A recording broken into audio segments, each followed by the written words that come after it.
bumangon ng maaga, cellphone, hawak kamay, bukas ang app, punta ka sa mundo ng way life. Unang araw sobrang saya at kaba sa dibdib, kaklase mula iba't ibang lugar, agad nang nakilala at naging kaibigan. Mga gawain at quiz, online na ginagawa, may reward na bet kapag may tamang sagot na nakakapag-aral habang natatanaw ng mga larawan. Ng mga leksyon parang laro, hindi nakakapagod pansinin. Ngunit may mga oras na hindi biro, kapag sobrang daming gawain, hindi na alam ang gagawin mo. Paminsan-minsan, nadadala sa paglalaro, Nakalimutan na ang tunay na gawain, oras para mag-aral ay nawawalan na. Well, if university, it's a world of highs and lows. There's so much to gain, but sometimes you lose control. It teaches you lessons, helps you grow each day, but you gotta know the line, don't let it lead you astray.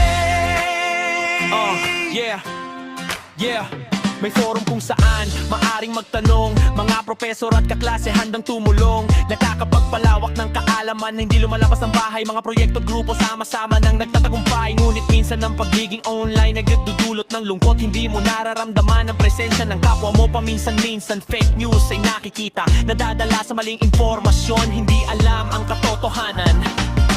May mga benepisyo na hindi matatawaran, ngunit may mga panganib na dapat mong tandaan. Ang paggamit ito'y depende sa iyo lamang, Kung paano mo gagamitin para sa ikabubuti o ikasasama. Well, at university, it's a world of highs and lows. There's so much to gain, but sometimes you lose control.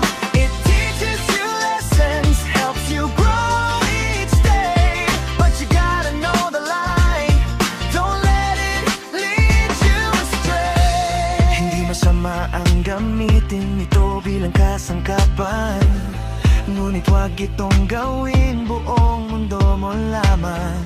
Balansing buhay ang kailangan mong panatilihin, Pag-aral, laro at pagtugon sa tunay na responsibilidad.